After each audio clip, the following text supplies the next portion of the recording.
Good morning. Sunday special میں آج ہم دیکھیں گے خداوند کے کلام میں سے زبور 23، Psalm 23۔ I wouldn't be wrong if I say that it is the often quoted and the most referred to piece of the scripture۔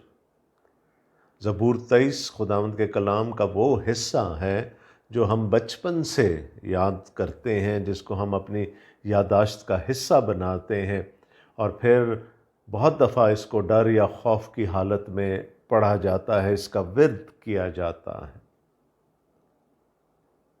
آپ اس کی کوٹیشنز دیواروں پر لگی ہوئی دیکھیں گے، آپ اس کا استعمال بہت ساری جگہوں پہ دیکھیں گے، لوگ اس کو کوٹ کرتے ہیں، اور نہ صرف مسیحی لوگ بلکہ غیر مسیحی لوگ بھی اس کو کوٹ کرتے ہیں۔ لیکن بعض دفعہ یہ المیہ ہے کہ وہ حصے کلام کے جو کہ ہمیں شاید زبانی یاد ہوتے ہیں یا جن کو ہم بہت زیادہ ریفر کرتے ہیں، ہم ان پر غور کم کرتے ہیں۔ It might be the most referred to part of the scripture, but it also is the least understood of the scriptures۔ آج کی صبح ہم اس خوبصورت نظم پر، اس خوبصورت زبور پر غور کریں گے۔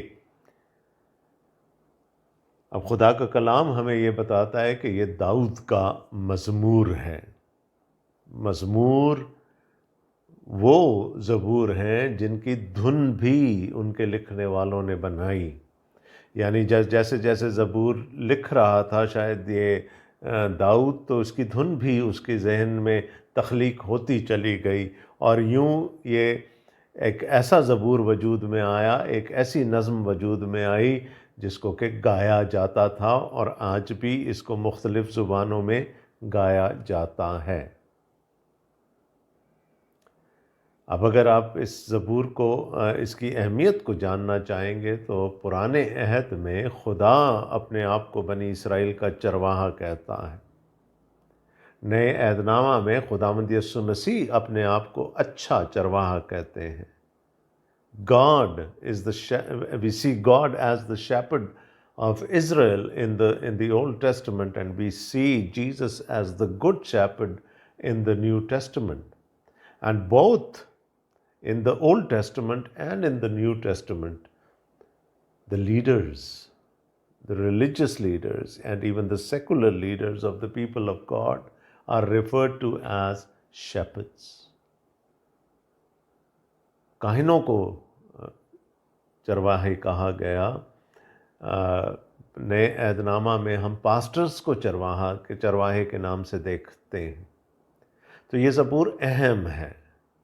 داؤد کی زندگی میں کیوں یہ زبور اہم تھا؟ کیونکہ داؤد خود ایک چرواہا تھا۔ وہ بچپن میں اپنے باپ کی بھیڑیں چرایا کرتا تھا، حتیٰ کہ جب سیمویل اس کو مسح کرنے کے لیے یسی کے گھر میں آیا، اس کے باپ کے گھر میں آیا، تو داؤد وہاں موجود نہیں تھا، وہ اپنی بھیڑوں کے پاس تھا۔ اب اگر اس زبور کو اکثر ہم اس کو ایک بھیڑ اور ایک چرواہے کے ریلیشن شپ سے دیکھتے ہیں، اور پوری کی پوری 6 آیتوں کو ہم اسی طرح سے لے کر چلتے ہیں۔ لیکن اگر آپ اس کا غور سے انالیسس کریں تو آپ کو اس زبور کے 3 بڑے مختلف اور 3 ڈسٹنکٹ حصے نظر آئیں گے۔ پہلی 2 آیات کو اگر آپ دیکھیں تو وہاں پر ہمیں ایک بھیڑ ملتی ہے جس کا ایک چرواہا ہے۔ اسی طرح سے جب ہم تیسری اور چوتھی آیات کو دیکھتے ہیں تو وہاں پر بھیڑ اور چرواہا ہمیں نظر نہیں آتے، بلکہ ایک مسافر ہے جو زندگی کی راہوں پر چلا جا رہا ہے، پرخطر راہوں پر چلا جا رہا ہے، لیکن وہ بھی اکیلا نہیں ہے، اس کا ایک ہمسفر بھی ہے۔ اور جب ہم 5ویں آیت میں آتے ہیں اور آخری 2 آیات کا مطالعہ کرتے ہیں تو وہاں پر ہمیں ایک گھر کا، ایک محل کا سین نظر آتا ہے، جہاں پر ایک دسترخوان بچھا ہوا ہے جس پر ایک مہمان ہے، لیکن وہ مہمان بھی اکیلا نہیں ہے، اس کا ایک میزبان بھی ہے۔ تو آپ دیکھیں گے کہ اس زبور کو ہم اس طرح سے 3 حصوں میں بانٹ سکتے ہیں۔ اب اگر اس کی مزید تفصیل میں جانا چاہیں تو یہ زبور کے یہ 3 حصے ہمیں داؤد کی اپنی زندگی کے 3 مختلف مرحلوں کی طرف اشارہ کرتے ہوئے نظر آتے ہیں۔ پہلے 2 حصوں میں جہاں پر ہمیں ایک بھیڑ اور ایک چرواہا نظر آتا ہے، یہ داؤد کی زندگی کا وہ حصہ ہے جب وہ ابھی جوان ہے، ابھی لڑکا ہے، لڑکپن کا حصہ ہمیں نظر آتا ہے، ایڈولسنٹ ہے اس وقت داؤد ابھی، اور وہ اپنے باپ کی بھیڑیں چراتا ہے۔ پھر وہ بنی اسرائیل کا بادشاہ ہونے کے لیے مسح کر دیا جاتا ہے، اور تیسری اور چوتھی آیات میں ہم اس کی زندگی کے اس حصے کو دیکھتے ہیں جہاں ساؤل اس کی جان کا دشمن ہو گیا ہے اور وہ اپنے دشمن سے بھاگتا پھر رہا ہے، وہ موت کے سایہ کی وادی میں سے گزرتا ہے۔ اور پھر جب ہم 5ویں اور 6ٹھی آیات میں آتے ہیں تو یہ اس کی زندگی کا وہ آخری حصہ ہے جب وہ بادشاہ بن چکا ہے، حقیقت میں بادشاہ بن چکا ہے، وہ اپنے محل میں ہے، خدا نے اس کو بڑی برومندی عطا کی ہے، اس کو بڑی فتح مندی عطا کی ہے، اور وہ اپنے دشمنوں کے روبرو دسترخوان بچھاتا ہے۔ تو یہ اس کی زندگی کا وہ حصہ ہے جب خدا نے اس کو اسٹیبلش کر دیا as a king, as probably the greatest king ever. اور اسی نسبت سے ہم کہہ سکتے ہیں کہ شاید داؤد نے یہ زبور اپنی زندگی کے آخری حصے میں لکھا۔ اب اسی طرح سے چونکہ ہم نے اس زبور کو 2 آیتوں کے ٹکڑوں میں بانٹ لیا ہے، ہم اس کو اسی طرح سے سمجھنے کی کوشش کریں گے، اور we will be looking at the person of God. In the first 2 verses where we see a sheep and a shepherd, we will be looking at the providence of God. خدا کے مہیا کرنے کی قدرت کو ہم دیکھیں گے کہ خدا اپنے لوگوں کو مہیا کرتا ہے۔ The providence of God in the first 2 verses. In the next 2 verses we see David on the run. Right? He's running for his life. And we see God with him. So we will be looking at the protection of God. خدا کی نگہبانی کو پہلے حصے میں ہم خدا کی پروردگاری کو دیکھیں گے، دوسرے حصے میں ہم خدا کی نگہبانی پر غور کریں گے۔ And in the last section we see that David is now established as a king. And we will be looking at the promotion of God. God exalts his servant. ہم خدا کی سرفرازی کو دیکھیں گے، خدا کی وہ سرفرازی جو اس نے اپنے بندہ کو دی ہے۔ سو خدا کی پروردگاری، خدا کی نگہبانی اور خدا کی سرفرازی۔ The providence of God, the protection of God, and the promotion of God. And these are 3 very important points. یہ بہت 3 اہم نکتے ہیں، پروردگاری، نگہبانی اور سرفرازی۔ اور اگر میں اس کو ریلیٹ کرنا چاہوں ان آزمائشوں کے ساتھ جو خداوند یسوع مسیح پر آئیں بیابان میں، جب ابلیس نے ان کو آزمایا تو انہی 3 علاقوں میں خداوند یسوع مسیح آزمائے گئے۔ ابلیس نے ان سے کہا تو اپنے باپ کی پروردگاری کو چیلنج کر دے، خود پتھروں سے روٹیاں بنا لے، اپنے آپ کو نیچے گرا دے، اپنے باپ کی نگہبانی کو چیلنج کر لے۔ اور پھر اس نے اس کو وہ ساری سلطنتیں دکھا کر کہا یہ سب میں تجھے دے دوں گا، وہ سرفرازی جو تجھے تیرے باپ کی طرف سے ملنی ہے میں تجھے عطا کر دوں گا۔ تو خداوند یسوع مسیح اور اس سے پہلے اب شاید آدم اور حوا بھی انہی علاقوں میں آزمائے گئے تھے جن کا ذکر یہاں پر داؤد کرتا ہے۔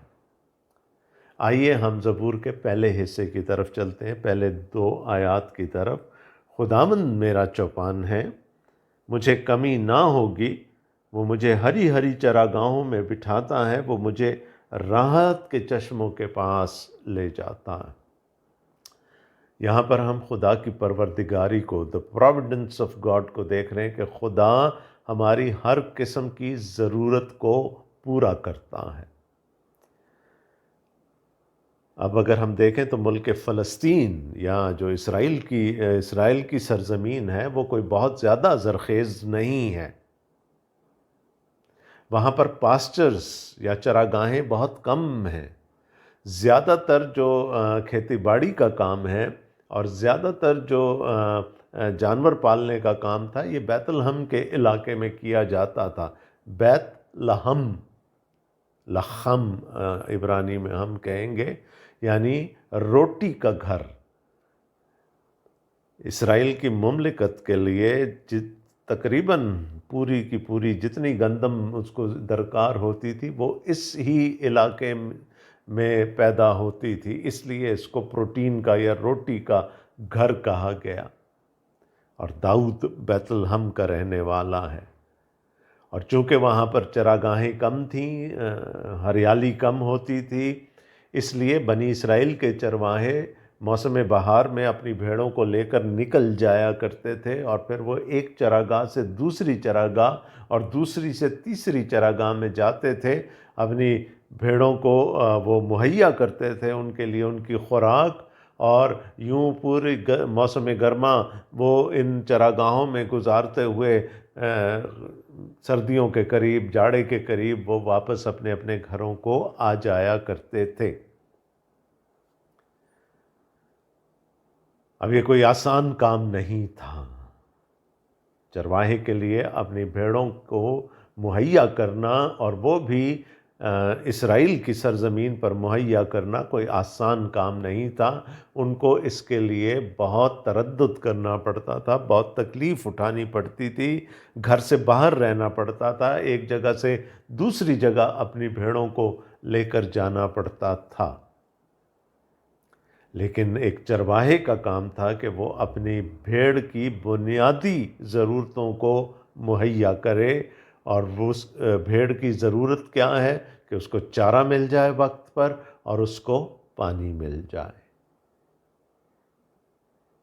داؤد شاید جب اپنی بھیڑوں کو لے کر نکلتا ہوگا، اور رات کو جب وہ ان کو کسی ایک جگہ پر جمع کر کے ان کے قریب کسی پتھر پر کہیں پر لیٹ جاتا ہوگا، تو وہ یہی سوچتا ہوگا کہ ان بھیڑوں کی ضرورتوں کو تو میں مہیا کرتا ہوں، وہ کون ہے جو میری ضرورت کو مہیا کرتا ہے؟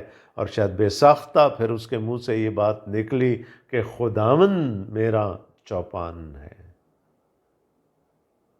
وہ ہے جو میری ہر ضرورت کو مہیا کرتا ہے، جیسے میں اپنی بھیڑ کی ضرورت کو مہیا کرتا ہوں۔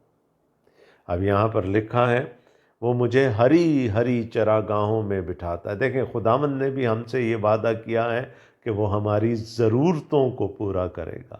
اس نے ہماری خواہشات کو پورا کرنے کا کوئی وعدہ نہیں کیا، ہاں وہ کر سکتا ہے۔ God can provide for our needs۔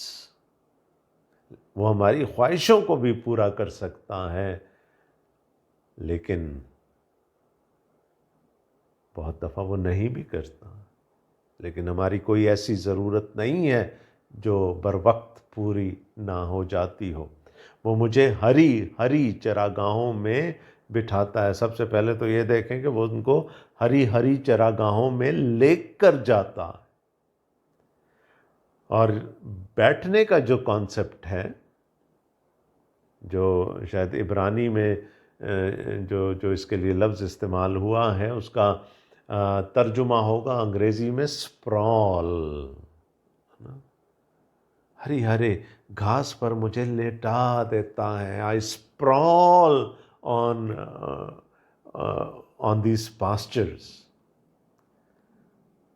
Contentment کی بات ہو رہی ہے، قناعت کی بات ہو رہی ہے، سیر ہونے کی بات ہو رہی ہے کہ اب مجھے کسی اور چیز کی ضرورت نہیں ہے، میری ہر ضرورت مہیا کر دی گئی ہے۔ سیری ہے، کنٹینٹمنٹ ہے۔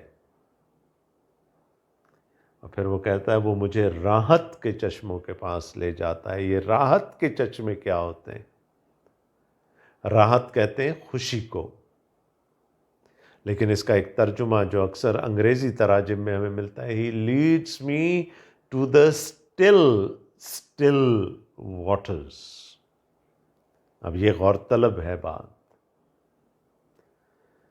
بھیڑ ان جانوروں میں سے ہے جو کہ مرتعش پانی سے ڈرتی ہے۔ A sheep would not go near running or turbulent waters۔ پہاڑوں سے جب ندیاں نکلتی ہیں اور دریا بنتی ہیں تو ان کا پانی بہت مرتعش ہوتا ہے، اس میں بہت شور ہوتا ہے، اور ایک بھیڑ ایسے پانی کے پاس جائے گی ہی نہیں جہاں پر ارتعاش ہو، یا جہاں پر ٹربولنس ہو، جہاں پر شور ہو، بائی نیچر۔ اب کیا جب ایک چرواہا، بنی اسرائیل کا چرواہا جب نکلا ہے اپنے بھیڑوں کو لے کر، تو کیا اس کو ہر جگہ کوئی تالاب مل جائے گا، کوئی جھیل مل جائے گی جہاں ٹھہرا ہوا پانی ہو، جہاں سے وہ اپنی بھیڑوں کو پانی پلا سکے؟ ایسا نہیں ہو سکتا۔ راستے میں ندیاں بھی آئیں گی، دریا بھی آئیں گے، ارتعاش والا پانی بھی ہوگا، تو کیا وہ کیا کرے پھر؟ کیا وہ اپنی بھیڑوں کو پیاسا چھوڑ دے؟ اگر وہ پیاسا چھوڑ دے گا تو پھر وہ اچھا چرواہا نہیں کہلائے گا۔ لہٰذا بنی اسرائیل کے چرواہے کیا کرتے تھے کہ جب وہ کسی دریا یا ندی کے کنارے ہوتے تھے جہاں پر پانی میں ارتعاش ہوتا تھا، ٹربولنٹ ہوتا تھا پانی، تو وہ بڑے بڑے پتھر لے کر ایک چھوٹی سی جگہ پر باندھ دیا کرتے تھے تاکہ تھوڑی سی جگہ میں پانی پرسکون ہو جائے، اس کا ارتعاش ختم ہو جائے، سٹل ہو جائے وہ پانی، اور اس کی بھیڑ تسلی سے وہاں پر اپنی ضرورت کے مطابق پانی پی لے۔ اب یہاں پر جو کانسیپٹ ہمارے سامنے آ رہا ہے وہ یہ ہے کہ بنی اسرائیل کا چرواہا اپنی بھیڑ کی ضرورت کو مہیا کرنے کے لیے اپنی جان پر دکھ سہتا تھا۔ وہ پتھر اٹھا کر، بھاری پتھر اٹھا کر بند باندھتا تھا تاکہ اس کی بھیڑ پانی پی سکے، اس بھیڑ کی بنیادی ضرورت پوری ہو سکے۔ میرا اور آپ کا بھی ایک اچھا چرواہا ہے۔ میں نے آپ کو کہا نا کہ پرانے عہد میں خدا اپنے آپ کو بنی اسرائیل کا چرواہا کہتا ہے، اور نئے عہد میں خداوند یسوع مسیح اپنے آپ کو اچھا چرواہا کہتے ہیں۔ تو پھر کوئی ایسی ضرورت نہیں ہوگی جو ہمارا چرواہا ہمارے لیے مہیا نہ کر سکے، اور اپنی جان پر تکلیف اٹھا کر ہمارے لیے مہیا نہ کر سکے۔ میں آپ سے ایک سوال کرنا چاہتا ہوں کہ بنی نوع انسان کی سب سے بڑی ضرورت کیا ہے؟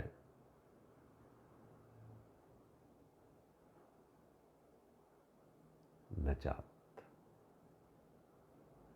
اور کیا میں اور آپ اپنے آپ کو خود نجات دے سکتے ہیں اپنے گناہوں سے؟ نہیں۔ ہماری بنیادی ضرورت ہے salvation. Salvation is our basic necessity, a basic spiritual necessity۔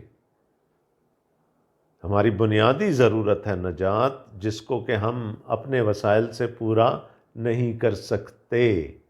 ہمیں اس کے لیے ڈیپینڈ کرنا پڑے گا اپنے چرواہے پر، اپنے اچھے چرواہے پر۔ اور اس اچھے چرواہے نے کیا کیا؟ میرے اور آپ کے گناہ اپنے اوپر اٹھا کر، میری اور آپ کی تکلیف، میری اور آپ کی مشقت، جیسے کہ یسایہ کہتا ہے، اپنے اوپر اٹھا لی اور صلیب پر اپنی جان دے دی تاکہ میری اور آپ کی وہ بنیادی ضرورت جو سیلویشن ہے، جو نجات ہے، وہ پوری ہو سکے۔ تو اگر خداوند میرا چوپان ہے تو وہ پھر میری ہر ضرورت کو مہیا کرے گا، چاہے اس کے لیے اس کو اپنی جان کو دکھ کیوں نہ دینا پڑے، اور اس کا ثبوت خدا باپ نے دیا اپنے بیٹے کو انسانی شکل میں اس دنیا میں بھیج کر، اور اس کا ثبوت خدا بیٹے نے دیا ہماری مشقتیں اپنے اوپر اٹھا کر اور صلیب پر قربان ہو کر، تاکہ میری اور آپ کی وہ بنیادی ضرورت پوری ہو سکے۔ خداوند میرا چوپان ہے، مجھے کمی نہ ہوگی، میری ہر طرح کی جسمانی، میری ہر طرح کی روحانی، میری ہر طرح کی جذباتی، میری ہر طرح کی نفسیاتی ضرورت کو وہ پورا کر سکتا ہے۔ So in the first two verses we looked at the providence of God, and our God provides for our spiritual needs by taking by putting His own self into great trouble. By hanging on the cross, He gave us that salvation that we needed. آئیے اب دوسرے حصے کی طرف چلتے ہیں، جہاں پر ہمیں ایک مسافر نظر آتا ہے، لیکن وہ مسافر بھی اکیلا نہیں ہے، اس کا ایک ہم سفر ہے، اور ہم یہاں پر خدا کی نگہبانی کو، the protection of God کو دیکھیں گے۔ تیسری آیت میں لکھا ہے، the third verse، وہ میری جان کو بحال کرتا ہے، وہ مجھے اپنے نام کی خاطر صداقت کی راہوں پر لے چلتا ہے، بلکہ خواہ موت کے سایہ کی وادی میں سے میرا گزر ہو، میں کسی بلا سے نہیں ڈروں گا، کیونکہ تو میرے ساتھ ہے، تیرے عصا اور تیری لاٹھی سے مجھے تسلی ہے۔ The protection of God۔ داؤد کی زندگی میں وہ ایک وقت آیا جبکہ وہ اپنے دشمن سے، اس کا سب سے بڑا دشمن اس وقت میں ساؤل تھا، بنی اسرائیل کا پہلا بادشاہ، اور ساؤل اس کو جان سے مار دینا چاہتا تھا، اور داؤد بھاگ رہا ہے۔ وہ کبھی کسی گھاٹی میں چھپتا ہے، کبھی کسی غار میں چھپتا ہے، وہ بھاگتا چلا جا رہا ہے، وہ اس ٹارچوس، اس سرکوٹس جو راستہ ہے زندگی کا، وہ پرپیچ پرخطر راستہ زندگی کا، اس پر چلتا چلا جا رہا ہے، اور اس کا دشمن اس کے تعاقب میں ہے۔ اور کتنی دفعہ داؤد نے موت کو اتنے قریب سے دیکھا۔ جب آپ کسی ویران راستے پر، کسی گھاٹی میں، کسی پہاڑی راستے پر جا رہے ہوتے ہیں، تو آپ کو نہیں پتہ ہوتا کہ کون سے خطرات آگے آپ کے منتظر ہیں۔ آپ کا کوئی دشمن پہاڑیوں میں چھپا ہو سکتا ہے، کوئی ڈاکو پہاڑیوں میں چھپا ہو سکتا ہے۔ یاد ہے وہ نیک سامری جس کو ڈاکوؤں نے گھیر لیا تھا، وہ کہیں راستے میں ہی چھپے ہوئے تھے۔ تو داؤد کہتا ہے وہ میری جان کو بحال کرتا ہے۔ He restores my soul، اور وہ اپنے نام کی خاطر، کیونکہ وہ صادق ہے، وہ راست باز ہے، وہ اپنے نام کی خاطر مجھے راست بازی کی راہوں پر، صداقت کی راہوں پر لے چلتا ہے۔ خداوند یسوع مسیح نے کہا تھا، تمہاری روشنی آدمیوں کے سامنے چمکے، تاکہ وہ تمہارے نیک کاموں کو دیکھ کر تمہارے باپ کی جو آسمان پر ہے تمجید کرے۔ Now this is a win-win situation۔ خدا میری مدد کرتا ہے کہ میں صداقت کی راہوں پر چل سکوں، اور میری صداقت کی راہوں پر چلنے کے وسیلہ سے اس صادق کا نام جلال پاتا ہے۔ کیا ہی خوبصورت بات ہے۔ خدا یسوع مسیح کے وسیلے سے اپنی صداقت، اپنی راست بازی مجھے عطا کرتا ہے، اور میری راست بازی خدا کو جلال دیتی ہے۔ It's a win win situation.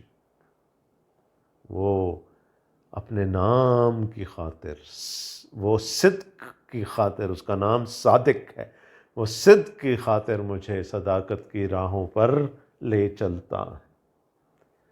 بلکہ خواہ موت کے سایہ کی وادی میں سے، میں نے آپ کو بتا دیا، داؤد کا ایکسپیرینس میں نے آپ کے سامنے بیان کر دیا، موت کے سایہ کی وادی میں سے میرا گزر ہو۔ اس کا جو عبرانی جو متن ہے، اگر اس کو میں ڈائریکٹ ٹرانسلیٹ کرنا چاہوں تو وہ ہوگا ہی میکس می واک، ٹھیک ہے، وہ مجھے صداقت کی راہوں پر لے چلتا ہے، بلکہ خواہ موت کے سائے، if I pass through the valley of the shadow of death، اس کا جو ترجمہ نکلے گا وہ یہ ہے کہ if I walk through the valley of dark shadows، جو میں نے ابھی آپ کے سامنے بتایا کہ نہیں پتا کہ کس موڑ سے دشمن سامنے آ جائے، کوئی ڈاکو سامنے آ جائے، کوئی درندہ سامنے آ جائے، آپ کو نہیں پتا۔ ڈارک شیڈوز، ڈیتھ میں بی اویٹنگ یو۔ تو وہ کہتا ہے کہ یہ زندگی کا جو سفر ہے یہ آسان نہیں ہے، خدا مجھے ایسے سفر میں سے گزارتا ہے۔ دیکھیں وہ یہ نہیں کہہ رہا کہ جی خدا نے مجھے بچا لیا ہے ایسے اس راستے پر سفر کرنے سے، کہتا ہے وہ چلاتا ہے لیکن وہ میرے ساتھ ہے، تو میرے ساتھ ہے۔ دیکھیں اب یہاں پر آ کر صیغہ بدل گیا، پہلے وہ کہہ رہا تھا، وہ تھرڈ پرسن میں بات کر رہا تھا، خداوند میرا چوپان ہے، مجھے کمی نہ ہوگی۔ اب وہ کیا کہتا ہے، تو میرے ساتھ ہے۔ اب فرسٹ پرسن پہ آ گیا، میں کسی بلا سے نہ ڈروں گا۔ The valley of dark shadows I will fear no evil۔ کنجی کیا ہے زبور کو کھولنے کی؟ کیونکہ تو میرے ساتھ ہے، میں اکیلا نہیں ہوں۔ زندگی پر خطر ہو سکتی ہے، زندگی پر پیچ ہو سکتی ہے، خدا بچانا چاہے تو بچا سکتا ہے، لیکن آفن ٹائمز وہ کیا کہتا ہے، میں تجھے اس راہ پہ سے گزاروں گا لیکن خوف نہیں کھانا کیونکہ میں تیرے ساتھ ہوں۔ پالوس اپنی جس بیماری کے لیے خدا سے دعا کرتا ہے کہ اس کانٹے کو میرے جسم سے نکال لے، خدا کہتا ہے میں نکالنے کو نکال سکتا ہوں لیکن نکالوں گا نہیں، لیکن تجھے میرا فضل میسر رہے گا۔ تو داؤد بھی اسی بات کو جانتا ہے کہ خدا اس کے ساتھ ہے، اور خدا کیوں اس کی نگہبانی کر سکتا ہے؟ لکھا تیرے عصا اور تیری لاٹھی سے مجھے تسلی ہے۔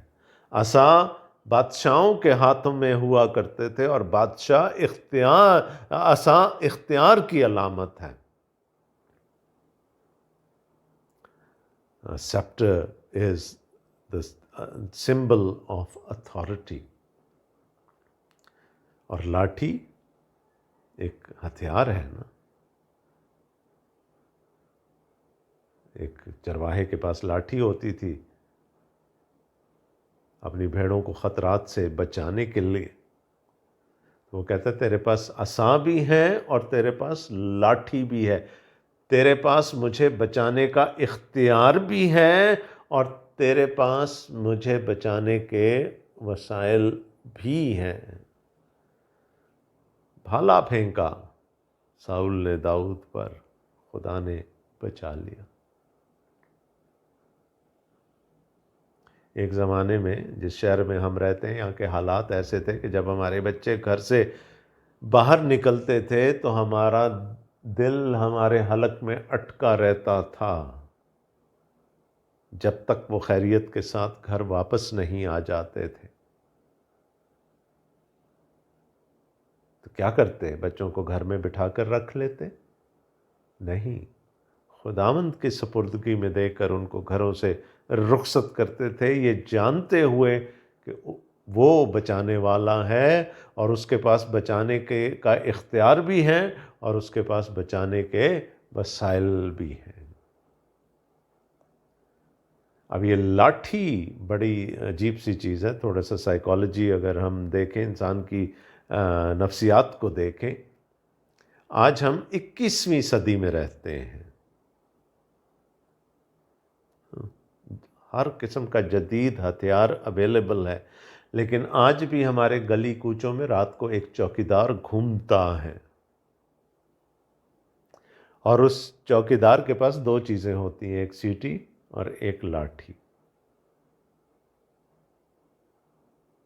ہم اپنے گھروں میں کیوں آرام سے سوتے ہیں؟ اس لیے کہ باہر کوئی شخص ہے جس کے ہاتھ میں لاٹھی ہے۔ آج بھی دیہات میں رات میں لوگ بغیر اپنی ڈانگ کے، اپنی لاٹھی کے باہر نہیں نکلتے، کہ اگر کوئی درندہ آ گیا، کوئی جنگلی جانور آ گیا سامنے، تو لاٹھی سے بچاؤ کیا جا سکتا ہے، اس کو مارا جا سکتا ہے۔ کوئی دشمن سامنے آ گیا تو اس کا بھی مقابلہ لاٹھی سے کیا جا سکتا ہے۔ میں نے کہا آج ہم 21ویں صدی میں رہتے ہیں، جہاں پر ہر قسم کا جدید ہتھیار موجود ہے۔ ایک چھوٹی سی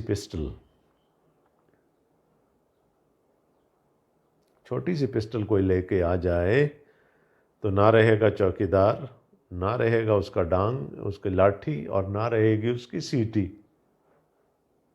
لیکن ہمیں کیوں تسلی ہے کہ اس کے ہاتھ میں ایک لاٹھی ہے، اور جب ہمارے اپنے ہاتھ میں لاٹھی ہوتی ہے تو ہم بھی کانفیڈنٹ محسوس کرتے ہیں، ہم اپنے آپ کو پروٹیکٹڈ محسوس کرتے ہیں۔ تیری لاٹھی، تیرے عصا اور تیری لاٹھی سے مجھے تسلی ہے، کیونکہ تیرے پاس بچانے کا اختیار بھی ہے اور تیرے پاس بچانے کے وسائل بھی ہیں۔ کیسے بچا لے گا ہمیں نہیں معلوم، اتنا پتہ ہے کہ بچا لے گا۔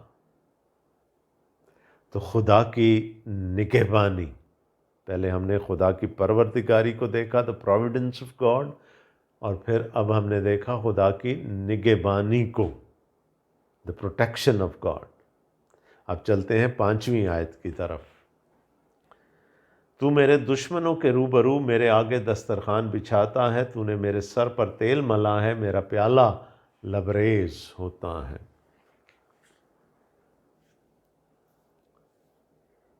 تو میرے دشمنوں کے روبرو میرے سامنے، میرے آگے دسترخوان بچھاتا ہے۔ اب اس کا کیا مطلب ہے؟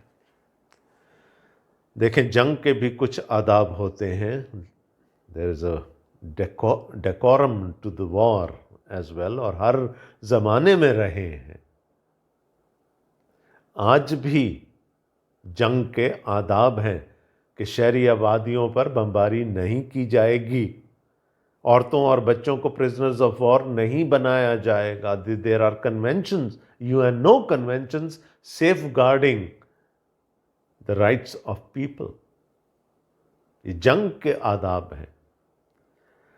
جو داؤد کا زمانہ تھا اس میں بھی جنگ کے کچھ آداب تھے، اور اس میں جنگ کے آداب یہ تھے کہ اس زمانے میں بادشاہ ایک دوسرے کے روبرو آتے تھے اپنی فوجوں کے سمیت، تو حکم یہ تھا کہ بادشاہ یا امراء کو مارا نہ جائے۔ جنگ میں کوشش کی جائے کہ مخالف بادشاہ کو یا اس کے امراء کو مارا نہ جائے، ان کو زندہ گرفتار کیا جائے۔ اٹس اے ڈیکورم آف وار۔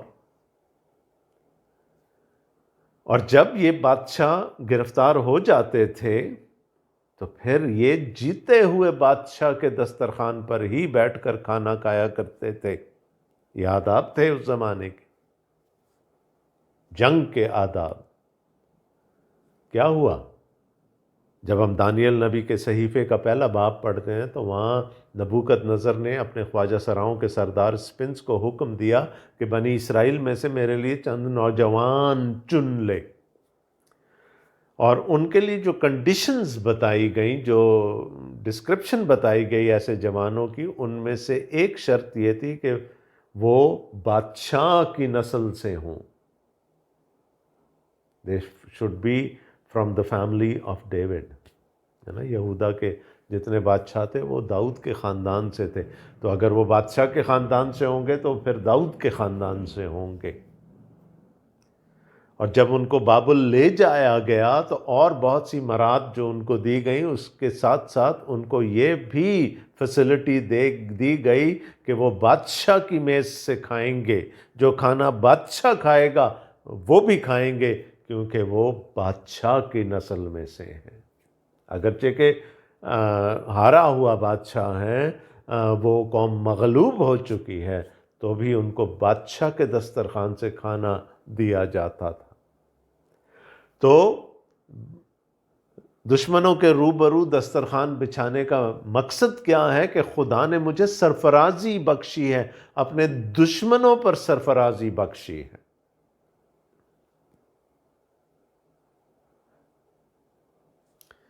اب آپ دیکھیں، دسترخوان بچھا ہوا ہے، ایک طرف فاتح بادشاہ اور اس کے امراء بیٹھے ہیں، دوسری طرف وہ ہارا ہوا بادشاہ ہے اور اس کے امراء بیٹھے ہیں۔ دونوں طرف موڈ کتنا مختلف ہوگا، کتنا فرق ہوگا۔ ایک طرف کا بادشاہ سینہ تان کے بیٹھا ہے، دوسری طرف کا بادشاہ سر جھکا کر بیٹھا ہے، لیکن بیٹھے ایک ہی دسترخوان پر ہیں۔ تو داؤد کیا کہنا چاہ رہا ہے؟ تو نے مجھے میرے دشمنوں پر سرفراز کیا ہے، تو نے مجھے فتح مندی بخشی ہے، تو نے مجھے سرفرازی بخشی ہے۔ زبور 75 میں آصف کہتا ہے، سرفرازی نہ مشرق سے، نہ مغرب سے، نہ جنوب سے ہے، بلکہ صرف خداوند کی طرف سے۔ تو یہاں پر ہم پروموشن آف گاڈ کو دیکھ رہے ہیں، سرفرازی جو اس نے اپنے بندے کو بخشی ہے۔ اور یہ داؤد کی اپنی زندگی کا تجربہ بھی ہے۔ ایک وقت داؤد کی زندگی میں وہ آیا جب وہ اپنے بیٹے ابی سلوم سے بھاگ رہا ہے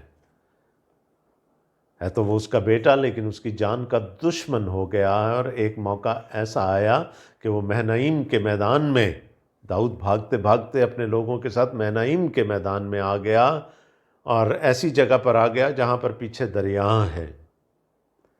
ایک طرف اس کے بیٹے کی فوج ہے، پیچھے دریا ہے۔ اب ابی سلوم کیا سمجھ رہا ہے کہ میں اپنے باپ پر غالب آ گیا، اب تو یہ کہیں نہیں جا سکتا، جلد یا بدیر یہ میرے سامنے گھٹنے ٹیک دے گا، سرنڈر کر دے گا۔ لیکن ابی سلوم نہ اپنے باپ کو جانتا تھا، نہ اپنے باپ کے خدا کو جانتا تھا۔ ہوا کیا؟ اس نے کہا میں نے سپلائی لائن کاٹ دی ہے اپنے باپ کی۔ ہم دیکھ رہے ہیں دوسرا Samuel, second Samuel chapter 17 and verse 24۔ Samuel کی دوسری کتاب، اس کا 17واں باب اور 24ویں آیت میں دیکھتے ہیں، تب داؤد مہنعیم میں آیا اور ابی سلوم اور سب اسرائیلی مرد جو اس کے ساتھ تھے یردن کے پار ہوئے۔ بیٹا پیچھا کر رہا ہے اپنی فوجوں کے ساتھ۔ آگے 27ویں آیت میں ہم پڑھتے ہیں، اور جب داؤد مہنعیم میں پہنچا تو ایسا ہوا کہ ناحس کا بیٹا سوبی بنی امون کے ربا سے، اور امی ایل کا بیٹا مکیر لودبار سے، اور برزلی جلادی راجلیم سے، 3 مختلف سمتوں سے، 3 ڈیفرنٹ ڈائریکشن، داؤد کے لیے کمک آ گئی، داؤد کی مدد آ گئی۔ اور کیا کیا آیا؟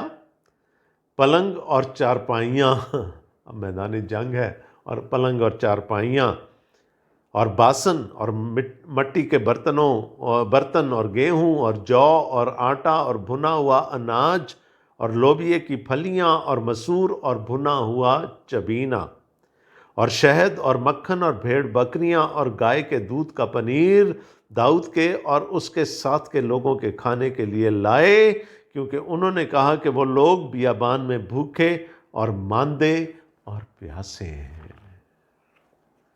خدا نے میدان جنگ میں بھی اپنے بندہ کے لیے مہیا کر دیا۔ ایک سامنے کون ہے؟ دشمن ہے، بیٹا ہے لیکن دشمن ہے۔ خدا نے اس دشمن کے سامنے داؤد کے روبرو دسترخوان بچھا دیا۔ اس نے کہا میں تو اپنے باپ داؤد کو بھوکا مار دوں گا، لیکن باپ کے ہاں تو پارٹی ہو رہی ہے۔ وہ میرے دشمنوں کے روبرو میرے آگے دسترخوان بچھاتا ہے۔ تو نے میرے سر پر تیل ملا ہے، مسا کیا ہے مجھے، میں ممسوح ہوں تیرا۔ اس سے بڑی سرفرازی کیا ہو سکتی ہے؟ بادشاہ بننے کے لیے تو نے مجھے مسا کیا ہے، تو نے میرے سر پر تیل ڈالا ہے، سرفرازی بخشی ہے۔ دیکھیں جو ولی عہد ہوتے ہیں سلطنتوں کے، ان کو اچھے سے اچھی تعلیم ملتی ہے، ان کو اچھے سے اچھی ٹریننگ ملتی۔ بنی اسرائیل کا بادشاہ بننے جا رہا، ٹریننگ کیسے ملی؟ چرواہا بن کر، اور اسی صورت میں اس کو مسا کر دیا گیا۔ میرا پیالہ لبریز ہوتا ہے، یہ ہم نے انگریزی اور اردو تراجم میں لبریز کر دیا، لیکن اس کا یہ مطلب ہے کہ میرا پیالہ جو ہے وہ مجھے مطمئن کر دیتا ہے۔ It quenches my thirst. I thirst no more. اتنی سرفرازی مجھے میرے خدا نے دی ہے کہ مجھے اور کی ضرورت نہیں ہے۔ میرے دشمنوں کے روبرو دسترخوان، میرے سر پر تیل، مجھے وہ کچھ دیا ہے خدا نے کہ مجھے اب کسی اور کی، کسی مزید کسی چیز کی ضرورت نہیں ہے۔ اور اگر ہم اردو ترجمے کوئی لے لیں تو میرا پیالہ لبریز ہوتا ہے۔ جب لبریز ہوتا تو چھلکتا ہے کہ میری برکت چھلک چھلک کر دوسروں تک پہنچ رہی ہے۔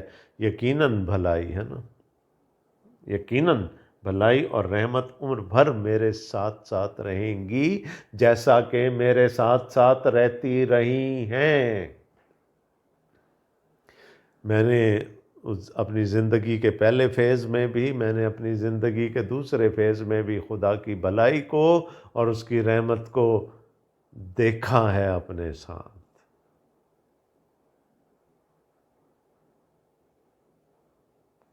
So the God who has stood with me thus far will also be with me in the remaining days of my life. وہ میرے ساتھ رہے گا، اس کی بھلائی، اس کا رحم، اس کا ترس، اس کا فضل میرے ساتھ ساتھ رہیں گے۔ وہ میرا ایبی نیزر ہے، ابن آزر ہے، جو آج تک میرے ساتھ رہا ہے اور عمر بھر میرے ساتھ رہے گا۔ I know it from my experience.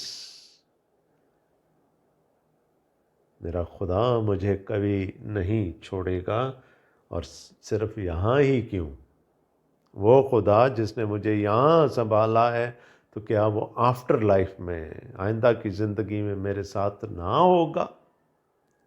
اور میں ہمیشہ یہاں پر بھی اور وہاں پر بھی خداوند کے گھر میں سکونت کروں گا۔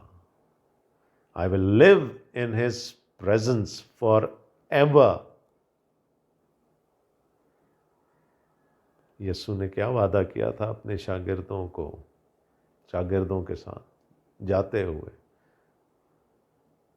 And lo, I am with you till the end of the age.